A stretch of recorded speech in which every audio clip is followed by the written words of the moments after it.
अपने सपनों को कभी नहीं छोड़ें। हर इंसान के जीवन में ऐसे मौके आते हैं जब उसे अपने सपनों को छोड़ देने का ख्याल आता है। कई बार हमें लगता है कि रास्ता कठिन है, मंजिल दूर है और हमारी मेहनत बेकार हो रही है, परंतु यही समय होता है जब हमें अपने सपनों की शक्ति को पहचानना होता है। इस कहानी में हम एक ऐसे संत की कथा से प्रेरणा लेंगे जिन्होंने हर कठिनाई का सामना करते हुए अपने सपनों को साकार किया। उनका जीवन एक सीख है कि अगर हम अपने लक्ष्यों पर अडिग रहें तो असंभव भी संभव हो सकता है। किसी समय की बात है, एक छोटे से गांव में एक युवक रहता था जिसका नाम राघव था। राघव का सपना था कि वह एक महान संत बने और समाज में अध्यात्म का प्रकाश फैलाए, लेकिन उसके परिवार की स्थिति अच्छी नहीं थी। रोजमर्रा के छोटे छोटे खर्चे भी पूरे करना मुश्किल था। गांव वालों का कहना था कि यह सपना तुम्हारे लिए नहीं है, जीवन में छोटी सोच रखो, वास्तविकता में रहो। परंतु राघव ने ठान लिया था कि वह अपनी राह नहीं बदलेगा। एक दिन वह एक जंगल में ध्यान करने बैठा। वहां एक वृद्ध संत ध्यानमग्न थे। राघव ने उनसे अपनी इच्छा और कठिनाई के बारे में बात की। संत ने मुस्कुराते हुए कहा, तुम्हारी कठिनाइयां में तुम्हारे मार्ग का हिस्सा है। यह सपने को परखने का तरीका है कि क्या तुम सच में उसे पाना चाहते हो। संत ने उसे धैर्य रखने और कठिनाइयों को सहने की सलाह दी। राघव ने संत के वचनों को गंभीरता से लिया और अपने प्रयास में लग गया। उसने दिन रात साधना की। कुछ समय बाद जब उसे लगा कि वह संत बनने के योग्य है, तो वह एक आश्रम में जाकर रहने लगा। वहां के गुरुओं ने उसकी परीक्षा ली और उसे ध्यान की गहराई में जाने की विधि सिखाई। लेकिन वहां के कुछ साधकों ने राघव को नापसंद किया और उसे साधना से दूर करने की कोशिश की। उन्होंने राघव को अपमानित भी किया, परंतु राघव ने आत्मविश्वास नहीं छोड़ा। अगले कई सालों तक राघव ने कठिन तपस्या की। उसने सर्दियों में ठंड से जूझते हुए भी तप किया और ग्रीष्म की गर्मी में भी अपनी साधना नहीं छोड़ी। कई बार उसका शरीर थक जाता, मन टूट जाता, लेकिन उसके सपनों की प्रेरणा उसे हमेशा उठने का बल देती। उसके गुरुओं ने भी उसे समझाया कि सच्ची संतता की राह कठिन होती है, परंतु राघव का संकल्प उसे हर परिस्थिति में साधना करने के लिए मजबूर करता रहा। समय के साथ राघव की साधना का प्रभाव दिखने लगा। अब वह गांव के लोगों की सहायता करने लगा। लोग उसकी सादगी और समर्पण से प्रभावित हुए। वह जरूरतमंदों की मदद करता, बीमारों का उपचार करता और उनके जीवन में खुशियां बांटता। उसका जीवन सादगी का उदाहरण था। धीरे धीरे लोग उसे एक संत मानने लगे और उसे आदर देने लगे। उसके सपनों का पहला कदम साकार हुआ। कुछ समय बाद संत राघव का नाम दूर दूर तक फैलने लगा। उसकी यशोगाथा सुनकर एक अमीर राजा ने उसे अपने महल में आमंत्रित किया। राघव ने विनम्रता से राजा का निमंत्रण स्वीकार किया और महल में पहुंचा। राजा ने उसकी सेवा और उपदेशों से प्रेरित होकर उसे अपने राज्य का आध्यात्मिक गुरु बनाने का प्रस्ताव रखा। लेकिन राघव को अपने भीतर का संत बनाना था। उसे इस बाहरी मान्यता में उलझना नहीं था।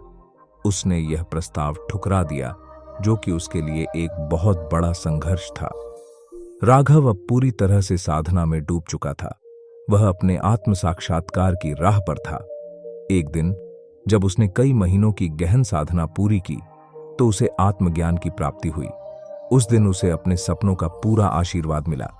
वह संत बन गया, जिसे लोग महान संत राघव के नाम से जानने लगे। संत राघव ने जीवन भर लोगों को एक ही सीख दी, अपने सपनों को कभी मत छोड़ो। कठिनाइयां ही तुम्हें उन सपनों की ओर ले जाएंगी। वह कहते थे कि असफलता, आलोचना और कठिनाइयां ही व्यक्ति को उसकी सच्ची मंजिल तक पहुंचाती है। यही जीवन का सत्य है। संत राघव की कहानी हमें सिखाती है कि चाहे परिस्थितियां कितनी भी कठिन क्यों न हो, अपने सपनों को कभी नहीं छोड़ना चाहिए। सच्ची सफलता उन्हीं को मिलती है जो हर बाधा का सामना करते हुए अपने लक्ष्य पर डटे रहते हैं। जीवन में हर कोई कठिनाइयों का सामना करता है। ये चुनौतियां हमें मजबूती देती हैं, मगर अक्सर इनमें उलझकर हम निराशा महसूस करने लगते हैं। ऐसी स्थिति में किसी का मार्गदर्शन मिल जाए तो मन को शांति और राह को सरलता मिलती है। भगवान बुद्ध का जीवन और उनके उपदेश हमें सिखाते हैं कि हर परेशानी का हल हमारे भीतर है। बस सही दृष्टिकोण से उसे देखना होता है। इस कहानी में हम देखेंगे कि कैसे बुद्ध के विचार किसी भी मुश्किल परिस्थिति में हमें मार्ग दिखा सकते हैं। बहुत समय पहले की बात है। गौतम बुद्ध अपने शिष्यों के साथ एक गांव में आए हुए थे। यह गांव सुंदर और हरियाली से भरा था, मगर गांव के लोग अपने जीवन में परेशान और दुखी थे। गांव का मुखिया बुद्ध के पास पहुंचा और निवेदन किया, हे भगवान, हमारे गांव के लोग तरह तरह की परेशानियों से घिरे हुए हैं। कोई आर्थिक समस्याओं से परेशान है, कोई रिश्तों में उलझा हुआ है और कोई मानसिक शांति की तलाश में है। कृपया हमें कोई ऐसा उपाय बताइए जिससे हम सभी को शांति मिल सके। बुद्ध मुस्कुराए और गांव वालों को इकट्ठा करने को कहा। जब सभी लोग वहां आ गए तो बुद्ध ने अपनी बात शुरू की। जीवन में परेशानियां तो हर किसी के हिस्से में आती हैं, लेकिन कठिनाइयों से घबराना नहीं चाहिए। हर परेशानी में एक राह होती है, एक सीख होती है। आज मैं आप सभी को एक कहानी सुनाऊंगा जो आपके दिल और दिमाग को शांति देगी। सभी ने ध्यान से सुनने की तैयारी की। एक दिन की बात है। बुद्ध अपने एक शिष्य आनंद के साथ एक जंगल से होकर गुजर रहे थे। दिन भर की यात्रा के बाद वे दोनों एक पेड़ के नीचे बैठ गए। अचानक बुद्ध ने आनंद से कहा, आनंद, मुझे प्यास लगी है। पास में कोई जलाशय हो तो जाकर पानी ले आओ। आनंद तुरंत निकट के जलाशय की ओर चल पड़ा। जब वह वहां पहुंचा तो देखा कि पानी में कीचड़ मिला हुआ था। पानी के ऊपर सूखी पत्तियां और घास तैर रही थीं। आनंद यह देख निराश हो गया और वापस बुद्ध के पास आकर बोला, भगवान, पानी साफ नहीं है, उसमें कीचड़ और गंदगी है। इसे पीना ठीक नहीं होगा। बुद्ध ने शांत स्वर में कहा, कोई बात नहीं आनंद, थोड़ी देर बाद फिर से जाकर देखो। थोड़ी देर बाद आनंद फिर से उस जलाशय पर गया, लेकिन पानी अभी भी गंदा था। निराश होकर वह लौट आया और बुद्ध से कहा, भगवान, पानी अब भी साफ नहीं हुआ है। बुद्ध ने मुस्कुराते हुए कहा, कोई बात नहीं आनंद, समय और धैर्य दो सबसे बड़े शिक्षक हैं। थोड़ी और प्रतीक्षा करो, फिर एक बार और देखना। आनंद को बुद्ध की बात में गहराई महसूस हुई, मगर वह समझ नहीं पाया कि इसका अर्थ क्या है। थोड़ी देर बाद बुद्ध ने फिर से उसे पानी लाने के लिए कहा। इस बार जब आनंद जलाशय पर पहुंचा तो देखा कि पानी बिल्कुल शांत हो गया था और उसकी सतह पर तैरने वाली सारी गंदगी नीचे बैठ गई थी। अब पानी साफ था। आनंद ने बर्तन में पानी भरा और बुद्ध के पास ले आया। बुद्ध ने पानी पीते हुए आनंद से कहा, क्या तुमने देखा आनंद, जिस जलाशय का पानी गंदा था वही पानी समय और धैर्य से शांत होकर साफ हो गया। इसी प्रकार हमारे मन में भी जब अशांति होती है तो वह हमारे जीवन में कठिनाइयां उत्पन्न करता है। हमें केवल धैर्यपूर्वक प्रतीक्षा करनी चाहिए। मन भी शांत होगा और हमारे विचार भी स्पष्ट हो जाएंगे। तब हमें हर समस्या का हल अपने आप दिखने लगेगा।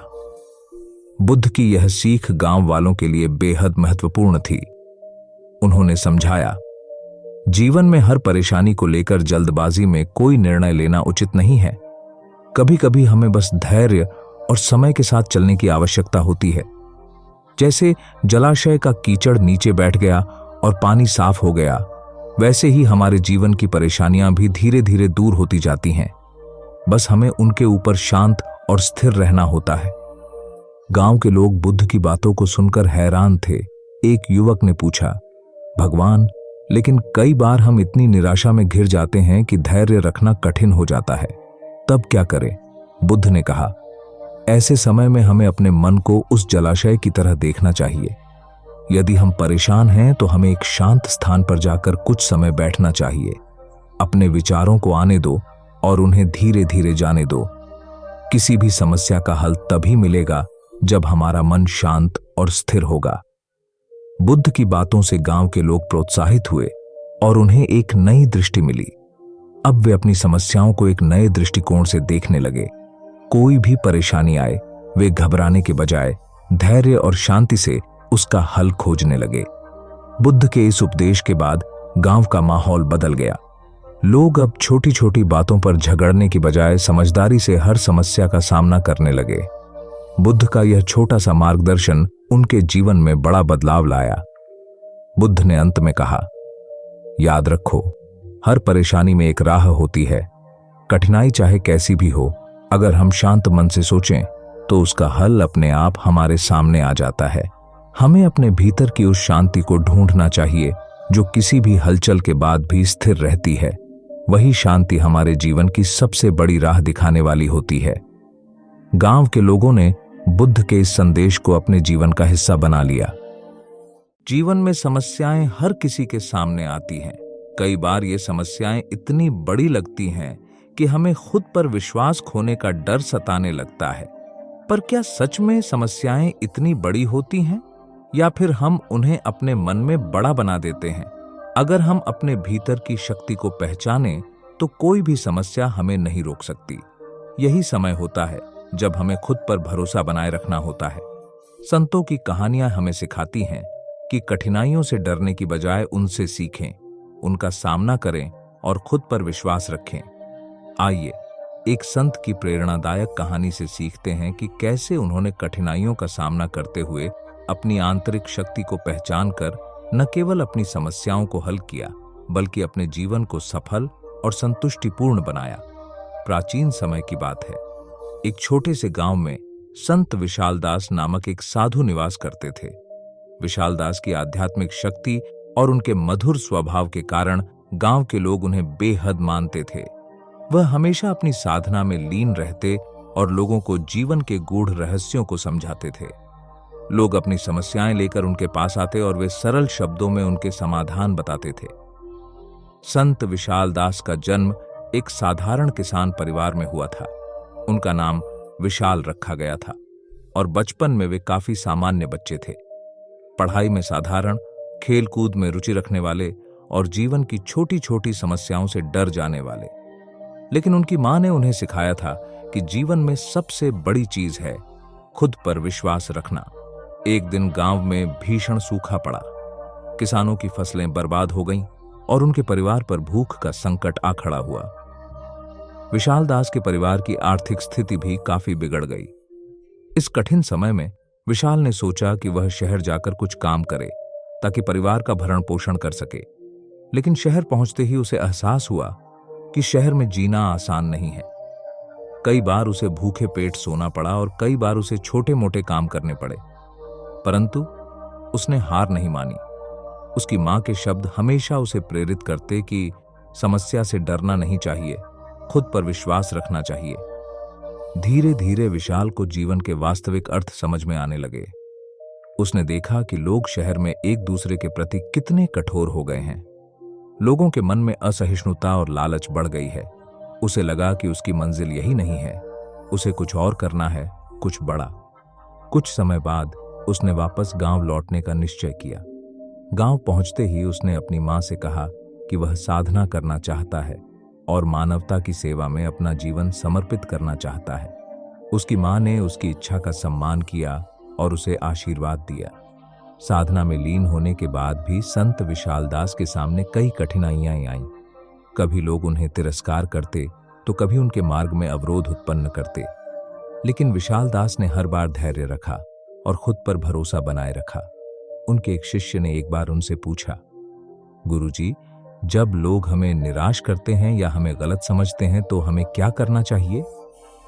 संत विशालदास ने मुस्कुराते हुए कहा, जब तुम किसी समस्या से डरोगे तो वह और भी बड़ी हो जाएगी, लेकिन अगर तुम खुद पर विश्वास रखोगे तो वही समस्या तुम्हें नई राह दिखाएगी। जीवन में हर चुनौती हमें कुछ सिखाने के लिए आती है। संत विशालदास की शिक्षा का गांव पर गहरा असर पड़ा।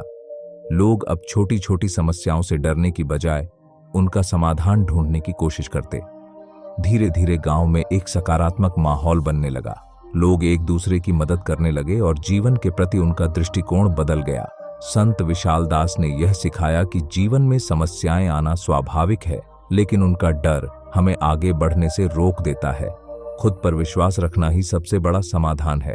अपने अंतिम समय में संत विशालदास ने अपने शिष्यों और गांव वालों को इकट्ठा किया और उनसे कहा, याद रखो, समस्या बड़ी नहीं होती, हमारी सोच उसे बड़ा बना देती है। जीवन में अगर खुद पर भरोसा रखोगे तो कोई भी ताकत तुम्हें रोक नहीं सकती। खुद पर विश्वास रखो और हर कठिनाई का सामना करो। यही जीवन का सच्चा रास्ता है। इस कहानी से यह सीखने को मिलता है कि समस्याओं से डरना नहीं चाहिए, वे हमें हमारी आंतरिक शक्ति से मिलवाती हैं। हर चुनौती हमें यह याद दिलाने आती है कि हमारे भीतर कितना सामर्थ्य है। बस जरूरत है खुद पर विश्वास रखने की। इस जीवन में सफलता की ओर बढ़ने के लिए कई बार हमें अपने मन और दिमाग से ऐसी बातें निकालनी पड़ती हैं जो हमारी प्रगति में रुकावट पैदा करती हैं। अक्सर हम यह समझ नहीं पाते कि हमारी सोच और दृष्टिकोण का कितना गहरा असर हमारे जीवन पर पड़ता है। जो व्यक्ति नकारात्मकता, असफलता का डर और दूसरों के सामने खुद को साबित करने की चिंता को दिमाग से निकालकर सिर्फ अपने लक्ष्य पर ध्यान केंद्रित करता है, वही सच्ची सफलता की ओर बढ़ता है। अब चलिए एक कहानी के माध्यम से समझते हैं कि भगवान बुद्ध ने किस प्रकार अपने शिष्यों को यह महत्वपूर्ण शिक्षा दी। एक समय की बात है, भगवान बुद्ध अपने शिष्यों के साथ जंगल में एक छोटे से बोधिसत्व के नीचे बैठे हुए थे।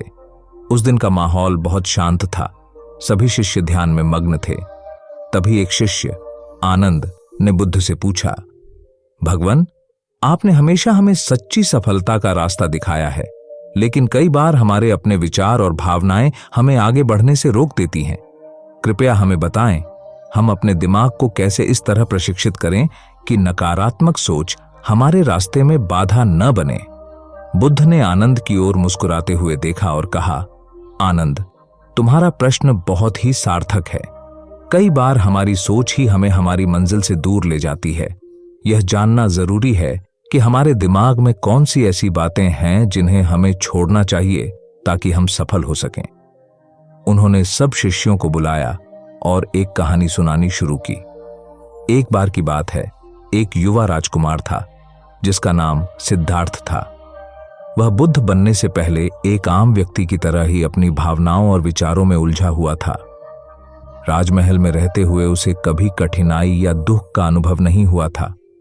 लेकिन एक दिन जब उसने जीवन की वास्तविकता देखी, एक बूढ़ा व्यक्ति, एक बीमार व्यक्ति और एक मृत व्यक्ति, तो उसे एहसास हुआ कि जीवन में सुख दुख का भी अपना स्थान है।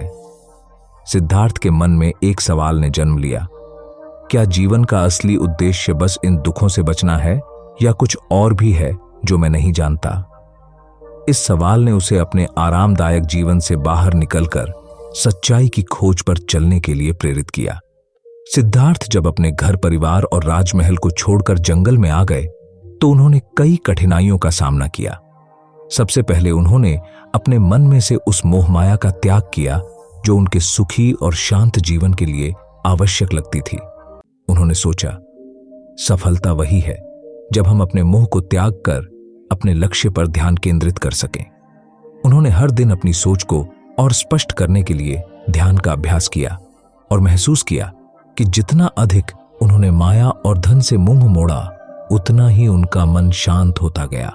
कुछ दिन बाद सिद्धार्थ को अनेक साधु और साध्वी मिले जिन्होंने उन्हें अपने विचारों और जीवन शैली का पालन करने की सलाह दी। हर व्यक्ति उनसे उम्मीद करता था कि वे उसी प्रकार का जीवन जिएं जो अन्य लोग मानते थे, लेकिन सिद्धार्थ ने महसूस किया कि उनकी यात्रा का उद्देश्य दूसरों की अपेक्षाओं को पूरा करना नहीं था। उन्होंने अपने दिमाग से यह विचार निकाल दिया कि उन्हें किसी और को साबित करने की आवश्यकता है। वे हर दिन अपने ध्यान और तपस्या के माध्यम से खुद की सच्चाई को खोजने में लगे रहे।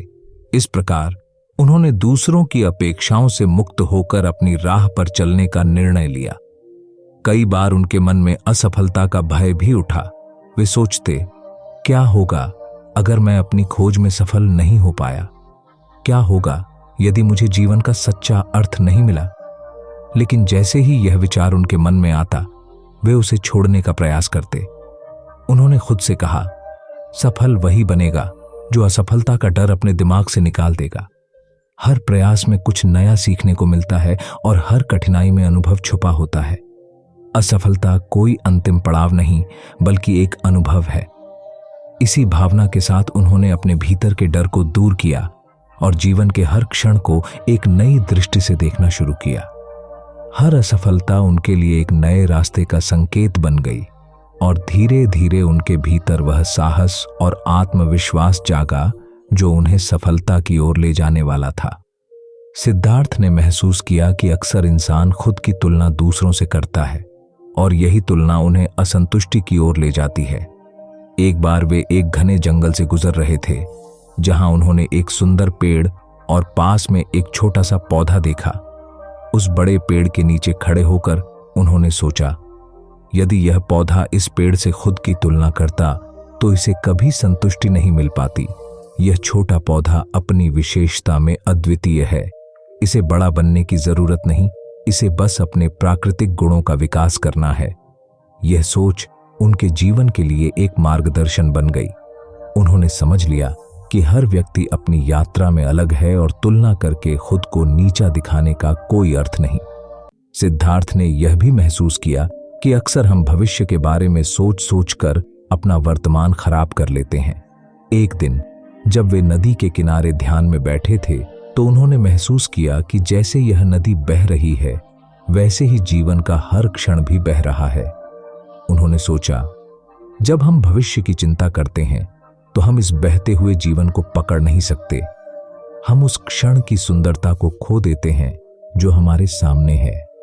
इसलिए सिद्धार्थ ने यह विचार अपने मन से निकाल दिया कि उन्हें भविष्य के बारे में अत्यधिक सोचना चाहिए। उन्होंने निर्णय लिया कि वे हर क्षण को पूरी तरह से जिएंगे और उसे अनुभव करेंगे। भगवान बुद्ध ने शिष्यों को यह कहानी सुनाई और कहा, यदि तुम सभी सफल होना चाहते हो तो इन बातों को अपने दिमाग से निकाल दो। मोह, दूसरों की अपेक्षाएं, असफलता का डर, तुलना और भविष्य की चिंता, इन चीजों को छोड़कर जब तुम अपने लक्ष्य पर ध्यान केंद्रित करोगे तभी तुम सच्ची सफलता की ओर बढ़ सकोगे। उन्होंने अंत में एक सुंदर वाक्य कहा, सफल वही बनेगा जो अपनी सोच को शांत और सरल बनाए रखे। जब हमारा मन नकारात्मकता से मुक्त होता है तब हम सच्ची खुशी और सफलता का अनुभव कर सकते हैं। सभी शिष्य बुद्ध के इन वचनों से प्रेरित हुए और उन्होंने संकल्प लिया कि वे अपने मन को इन बातों से मुक्त रखकर जीवन की सच्चाई की ओर बढ़ेंगे। बुद्ध की इस कहानी से हमें यह सीख मिलती है कि जीवन में सफलता के लिए न केवल प्रयास महत्वपूर्ण है, बल्कि अपनी सोच को सकारात्मक बनाए रखना और मन को अनावश्यक विचारों से मुक्त करना भी उतना ही महत्वपूर्ण है। जन्म और मरण के इस चक्र में हमारा जीवन, मन और मस्तिष्क लगातार विचारों, इच्छाओं और विकर्षणों से भरा रहता है। यदि हम शांति और संतोष की खोज में हैं, तो हमें अपने मन को शून्य करना सीखना होगा। खाली मन ही वह आधार है जहां से हम सच्ची शांति, ज्ञान और आनंद को पा सकते हैं। मन में संकल्पों, इच्छाओं और भय के अतिरेक से केवल तनाव और अशांति ही उत्पन्न होती है। परंतु जब हम अपने भीतर की ओर ध्यान करते हैं, विचारों को जाने देते हैं और खालीपन को अपनाते हैं, तो हमें वास्तविक शांति का अनुभव होता है। आइए इस कथा के माध्यम से जानें कि कैसे बुद्ध ने अपने शिष्यों को मन की शून्यता का महत्व सिखाया। प्राचीन भारत के एक शांत गांव में एक बुद्धिमान संत रहते थे, जिन्हें लोग सम्मानपूर्वक बुद्ध के नाम से पुकारते थे। उनकी शिक्षा और साधना से आसपास के लोग अत्यंत प्रभावित थे। हर दिन दूर दूर से लोग उनके पास आते, अपने जीवन की कठिनाइयों और मानसिक अशांति का समाधान पाने के लिए। एक दिन एक युवा विद्वान, जिसका नाम आनंद था, बुद्ध के पास आया। उसने कई ग्रंथों का अध्ययन किया था और अपने ज्ञान पर गर्व करता था, लेकिन उसे अब भी भीतर कहीं गहरी असंतुष्टि और अशांति महसूस होती थी। उसके पास प्रश्नों की लंबी सूची थी, जिन्हें वह बुद्ध के सामने रखना चाहता था। आनंद ने बुद्ध से विनम्रता से कहा, गुरुजी, मैंने बहुत कुछ पढ़ा और जाना है, परंतु फिर भी मुझे भीतर से सुकून नहीं मिलता। मेरा मन हमेशा अशांत रहता है। कृपया मुझे इसका समाधान बताएं।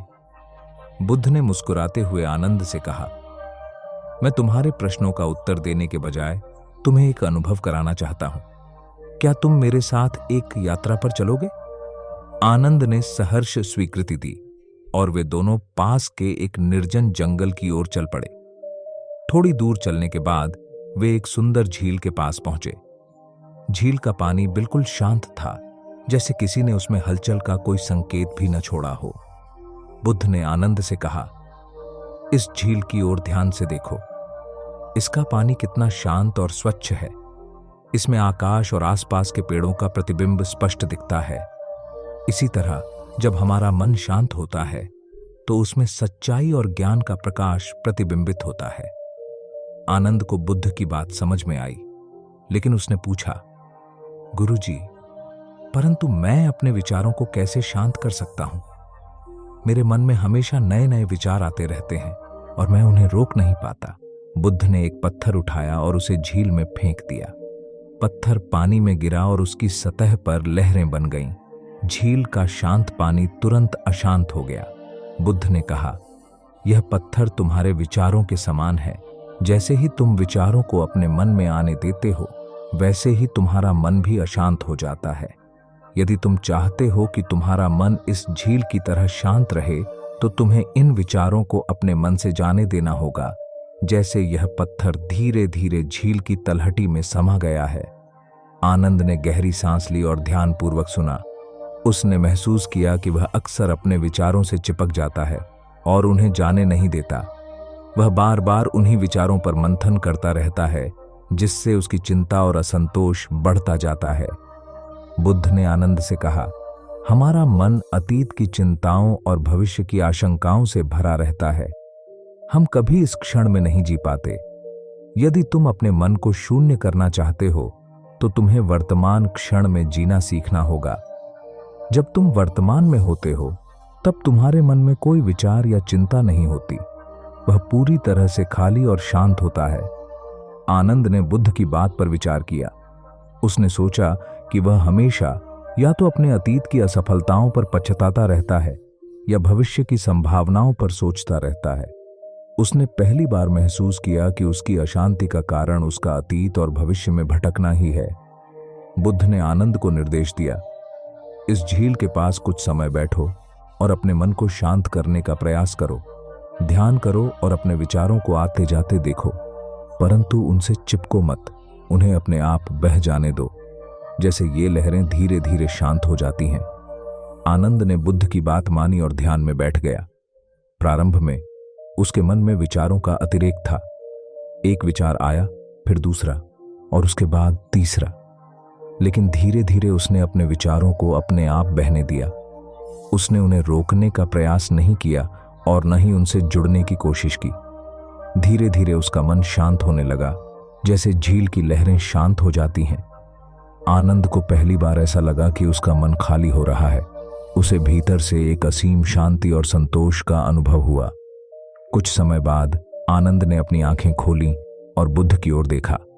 उसके चेहरे पर एक नई चमक थी, जैसे उसने कुछ अद्वितीय पा लिया हो। बुद्ध ने मुस्कुराते हुए कहा, देखो, जब तुमने अपने विचारों को पकड़ना बंद कर दिया और उन्हें जाने दिया, तो तुम्हारा मन स्वाभाविक रूप से शांत और शून्य हो गया। यही मन की शून्यता है। जब तुम अपने भीतर के विकारों को छोड़ते हो, तो तुम सच्ची शांति और ज्ञान का अनुभव करते हो। आनंद ने विनम्रता से कहा, गुरुजी, आज आपने मुझे जो अनुभव कराया, वह मेरी पढ़ी गई सभी पुस्तकों से अधिक मूल्यवान है। मैंने महसूस किया कि ज्ञान का वास्तविक स्रोत हमारे भीतर है, बस हमें उसे ढूंढना होता है। बुद्ध ने कहा, याद रखो, जीवन में शांति पाने के लिए हमें अपने मन को खाली करना ही होगा। जब तक हमारा मन विचारों और विकारों से भरा है, तब तक हम सच्चे आनंद और संतोष का अनुभव नहीं कर सकते। शून्य मन ही वह आधार है जिसमें आत्मज्ञान और शांति का साक्षात्कार होता है। यह कहानी हमें यह सिखाती है कि हमारा मन यदि शांत और खाली है, तो हम जीवन में किसी भी कठिनाई का सामना कर सकते हैं। विचारों और विकारों से भरे मन में केवल अशांति और तनाव होता है, लेकिन जब हम उन्हें छोड़ना सीखते हैं, तब हमारा मन स्थिर और शांत हो जाता है। बुद्ध के इस ज्ञान से हमें प्रेरणा मिलती है कि शांति का स्रोत हमारे भीतर है और उसे पाने के लिए हमें केवल अपने मन को शून्य करना है। इस कथा का संदेश है कि जीवन की हर कठिनाई और मानसिक अशांति का हल हमारे अपने मन की शांति में छिपा है। जब हम अपने विचारों को छोड़ना सीखते हैं और शांति का अनुभव करते हैं, तभी हम सच्चे ज्ञान और आनंद को प्राप्त कर सकते हैं।